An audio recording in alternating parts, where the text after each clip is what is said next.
So ఈ teaser గురించి మాట్లాడుకునే ముందు సార్ నేను మిమ్మల్ని ఒకటి అడుగుతా. బేసిక్లీ సిచ్యువేషన్ చూసి మీరు చెప్పండి. మంచు విష్ణుని నేను చాలా సందర్భాల్లో తిట్టడం జరిగింది. అంటే బేసిక్లీ ఎప్పుడు అంటే వాళ్ళ హెయిర్ డ్రెస్సర్ని గుండు కొట్టి అంటే ఏదో ఎతికెళ్ళాడు అని చెప్పినప్పుడు, ఆ తర్వాత అన్నదమ్ముల గొడవ టైంలో దాన్ని ఇది రియాలిటీ షో అని చెప్పి తిప్పడం, మా బిల్డింగ్ కట్టించకపోవడం, మా ఎలక్షన్ టైంలో రచ్చ చేయడం, ఇట్లాంటివి కొన్ని అంశాలు నచ్చినప్పుడు నేను గట్టిగానే వాయిస్ ఇచ్చారు. నెగిటివ్ గానే విష్ణుకి నెగిటివ్ గానే మాట్లాడా. ఆ తర్వాత మళ్ళీ జిన్నా సినిమా మాత్రం నాకు నచ్చింది పర్సనల్ గా, నేను దానికి పాజిటివ్ రిప్లై ఇచ్చా. తర్వాత ఆర్టిస్టుల గొడవలు ఏమన్నా ఉంటే మీరు ప్రెస్ మీట్కి వెళ్ళొద్దు, ఏదున్నా మా అసోసియేషన్లో తేల్చుకోవాలని ఒక రూల్ పాస్ చేశాడు. తర్వాత విష్ణువే స్టేజ్ ఎక్కి నన్ను ఒక స్టార్ హీరో ట్రోల్ చేస్తున్నాడు అని చెప్పాడు. మరి ఆ లెక్క ప్రకారం నేను సస్పెండ్ చేయాలి కదా అని కూడా అన్నా నేను. నీ రూల్ నీకే వర్తిస్తుంది కదా. ఇన్ని అన్నా కూడా మొన్న కన్నప్ప గురించి నాకు ఎందుకో నచ్చింది, బాగా మాట్లాడా. ఒక 2 మాటలే, పెద్దగా ఏం లేదు, మా బాగుంది, బాగా తీస్తున్నారని మాట్లాడా. అవన్నీ మర్చిపోయి నన్ను ఇన్వైట్ చేశాడు. దీనికి 100 మందిని పిలిచారనమాట, ఇన్స్టాగ్రామ్ ఇన్ఫ్లుయెన్సర్స్ కొంతమందిని అట్లా, సోషల్ మీడియా. అందులో నాకు కూడా ఒక ఆహ్వానం వచ్చింది. నేను అప్పటికీ అన్నా వాళ్ళ పిఏతో ఎవరితోనో, కాదు నేను మరి గతంలో తిట్టాను కదా, అది ఏం మనసులో పెట్టుకుంటాను, చిచ్చి అట్లేం లేదు, మీ అభిప్రాయం మీరు చెప్పారండి, ఆయన ఎప్పుడు అలాంటివి పట్టించుకోరు అన్నారు. ఈ అంశంలో నాకు నిజంగా గౌరవం పెరిగింది విష్ణు పైన. అండ్ మొన్న కూడా హేమ గురించి పాజిటివ్గా మాట్లాడినప్పుడు కూడా మెచ్చుకున్నా. అవును, అంటే సందర్భానుసారం తను నేను చేసి నాకు నచ్చకపోతే నచ్చలేదని చెప్పాను, నచ్చినప్పుడు నచ్చిందని చెప్పాను. కానీ నచ్చలేదని 100 చెప్పినా, ఒక విషయం నచ్చిందని చెప్పినా ఆ 100 మర్చిపోయి ఇన్వైట్ చేశాడు పర్సనల్ గా, అంటే నాకు గౌరవం పెరిగింది. మీరేమంటారు ఈ విషయం? ఎగ్జాక్ట్ గా, అంటే కొద్దిగా మెచ్యూరిటీ లెవెల్ పెరిగింది అనిపిస్తుంది సీరియస్లీ విష్ణుకి కూడా. కాదు ఏంటంటే ఆయన ఏదైతే మనసులో ఉన్నదాన్ని ఇమీడియట్గా రియాక్ట్ అవ్వటం, అది కూడా పబ్లిక్ ప్లాట్ఫామ్ మీద రియాక్ట్ అవ్వడం అనేది బ్యాడ్ అయింది. సో యాక్చువల్గా వ్యక్తిగతంగా మనిషి మంచివాడు అని అనిపిస్తుంది మీరు చెప్పిన దాన్ని బట్టి చూస్తే. నేను కొంచెం అగ్రెసివ్ అంటాను కానీ నాకు తెలియదు ఇందులో ఈ కోణం ఉందని. But such a good guy, నాకు చాలా నచ్చింది. నాకు మోహన్ జల్లల ఇంకా పోవడానికి, సీరియస్లీ ఆహ్వానానికి వెళ్ళడం నాకు మోహన్ జల్ల. ఎప్పుడు నిన్నే వెళ్ళారా? నిన్నటి నేను వెళ్ళలేదు. సరే, ఇక టీజర్ విషయానికి వస్తే, ఫస్ట్ దానిలో ఉన్న ఇంటెన్షన్, ఇప్పుడు తను ఏదైనా చేస్తున్నారు అంటే కన్నప్ప ముందు నుంచి చాలా మంది ట్రోల్స్ చేస్తున్నారు. అయితే డైరెక్ట్గా టీజర్ చెప్తే వీళ్ళకి అర్థమవుతుందా లేదా అని ముందు వాళ్ళు పడ్డ కష్టాన్ని ఒక 4 నిమిషాలు చెప్పదలుచుకున్నాడు. ఆ అంశంతో స్టార్ట్ చేశాడు. మేము ఇది 2015 నుంచి కథ అనుకున్నాను, కానీ చాలా దేశాలు తిరిగాడు, ఐర్లాండ్, న్యూజిలాండ్ అన్నీ తిరిగాడు. వీళ్ళ డాడీ అన్నాడు, నీకు ఇంకా డైరెక్టరే దొరకలేదు, ప్రొడక్షన్ వాల్యూస్ ఇంకా మనం ఫైనలైజ్ చేయలేదు, ఆర్టిస్టులు ఎవరో తెలియదు, నువ్వు ఎందుకు ఇంత వర్కౌట్ చేస్తున్నావు అంటే, ఎప్పుడైనా శివాజ్ఞ సడన్ గా శాసిస్తే సినిమా అంటే తీయాలి కదా, నేను ముందు నుంచే గ్రౌండ్ వర్క్ చేసుకుంటున్నా అన్నాడు. ఆ విషయం నిజంగా మెచ్చుకోతగ్గది. అండ్ ఆ తర్వాత దీని గురించి ఎక్స్ప్లెయిన్ చేయదలిచారు. అంటే ఇప్పుడు డైరెక్టర్ టీజర్ రిలీజ్ చేసి చాలా మందికి అర్థం అవ్వచ్చు, అర్థం కాకపోవచ్చు. సో ముందు వాళ్ళు చేసిన 2వ దశాబ్దానికి చెందిన కథ ఇది మన చరిత్ర. పలానా శ్రీశైలంలో ఒక భక్తుడు మాంసం ఇచ్చాడు శివుడికి, ఇప్పటికీ అది అక్కడ ఉంది, ఆనవాళ్ళు ఉన్నాయి.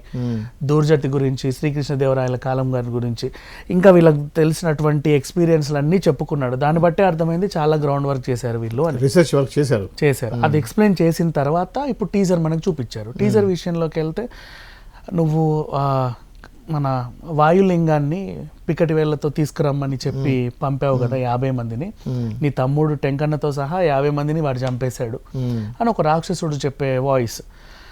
ఆ తర్వాత దాంతో స్టార్ట్ అయ్యి కొంచెం మోస్ట్లీ యాక్షన్ సీక్వెన్స్లన్నీ బాగా చూపించి, మిగతా మెయిన్ క్యారెక్టర్స్ ప్రభాస్ గారు కానీ, అక్షయ్ కుమార్ కానీ, కాజల్ అగర్వాల్ కానీ, మిగతా ఎవరెవరైతే ఉన్నారు, మోహన్ బాబు గారు కానీ, శరత్ కుమార్ గారు కానీ, సురేఖవాణి గారు కానీ, హూ ఎవర్ ఇట్ ఈస్, ఇట్లా కొన్ని మెయిన్ క్యారెక్టర్స్ 4-5 ఎంచుకొని వాళ్ళకి అట్లా కట్స్ లా చూపించి టీజర్ అనేది రిలీజ్ చేశారు.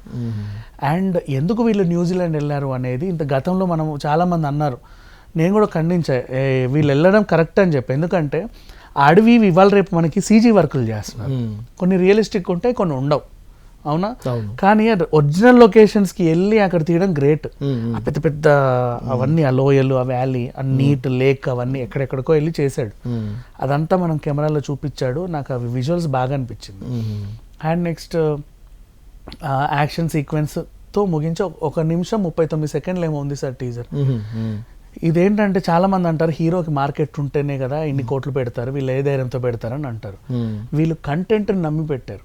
ఆ కన్నప్ప అనే చరిత్రని మనం జనాలకు చెప్పాలి. ఒక రామదాస్ ఎలా చెప్పాము, ఒక లేకపోతే అన్నమయ్య ఎలా చెప్పాం, ఇట్లా ఆ విధంగా ఇది కూడా మనం చెప్పాలనుకున్నాడు. ఆ విధంగా తీసినటువంటి సినిమా ఇది. సో నిజంగా చాలా బాగుంది. అండ్ మోస్ట్లీ అందరి లుక్స్ కూడా, అండ్ యాక్షన్ సీక్వెన్స్లో హీరోయిన్ బాగా చేసింది, బ్యాక్గ్రౌండ్ స్కోర్ బాగుంది, ఇలా ఎడిటింగ్ వర్క్ అదంతా చూసుకుంటే రియలిస్టిక్ న్యాచురల్ లొకేషన్స్లో తీశారు ఓకే మోస్ట్లీ. అండ్ ఇప్పుడు అసలు విషయంలోకి వెళ్తే ట్రోలర్స్ ఏం చేస్తున్నారంటే ఆ మొహాన్ని చూపించి జగన్ మొహం వేసి ఇంకెవరు మొహం వేసి ఇంకెవరు మొహం రకరకాలుగా ట్రోల్ చేస్తున్నారు.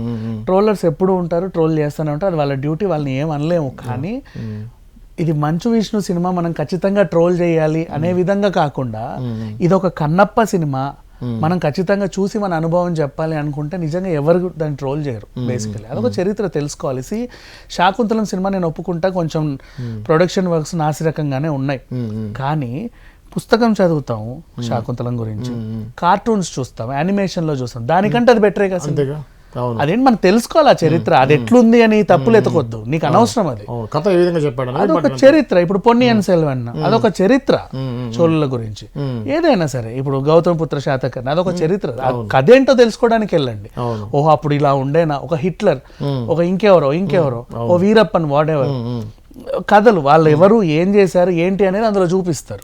అది తెలుసుకోవడానికి వెళ్ళాలి తప్ప వీళ్ళ ఈ సినిమాటిక్ లాగా వెళ్ళి ఇది బాగాలేదు, ఎమోషన్ పండలేదు, ఆర్టిస్ట్ మూతి ఇట్లుంది, ఇట్లుండాలి కదా, ఇట్లాంటివన్నీ చెప్తా ఉంటారు. స్క్రీన్ ప్లే సరిగ్గా లేదు, మెల్లిగా వెళ్ళింది, పాటలు బాగాలేవు, ఇలా విమర్శించొద్దు. కన్నప్ప అనేది మాత్రం ఏంటంటే అది ఒక తెలుసుకోవాల్సిన స్టోరీ, 10 మంది పిల్లలకి చెప్పాల్సిన స్టోరీ, విజువల్ వండర్. అది వీళ్ళు కూడా అలాగే తీయడానికి ప్రయత్నించారు. మరి టీజర్ అయితే బాగానే ఉంది, ట్రైలర్ అండ్ సినిమా కూడా మెప్పిస్తుందో లేదో అనేది మనం రిలీజ్ అయ్యే వరకు వెయిట్ చేయాలి. అంటే ఇప్పుడు యాక్చువల్గా సినీ రంగంలో మొత్తం వరల్డ్ వీడియో చూస్తే ఇండియా సినిమాలు బాగా ఆడుతున్నాయి, ఇండియాలో చూస్తే మన తెలుగు సినిమాలు ఇంటర్నేషనల్ స్టాండర్డ్ ఉంటున్నాయి అనేది ఆల్రెడీ బాహుబలి, త్రిబుల్ మన కొత్త వచ్చే సినిమాలు ఏవైతున్నాయి, కల్కి, వీటి ద్వారా మనం అనుకున్నాం కదా, మార్కెట్ బాగుంది కదా.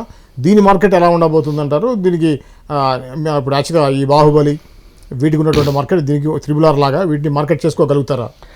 ఏదో విషయం లేకపోతే ప్రభాస్ ఒప్పుకుంటాడా? హీరో, పాన్ ఇండియా హీరో, ఇప్పుడు తను దాంట్లో ఒక చిన్న ఇది చేయడానికి ఏదో విషయం లేకపోతే అక్షయ్ కుమార్ ఒప్పుకుంటాడు?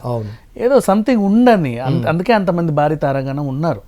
సో ఏదో ఒక చిన్న విషయం ఉంది. ఈవెన్ మోహన్ బాబు గారు అయినా సరే, ఆయన ఎంత నిర్మించినా మంచి యాక్టర్, ఇంక ఇట్లాంటి పాత్రలు అవలీలగా పోషించేస్తాడు, తెలిసిందే.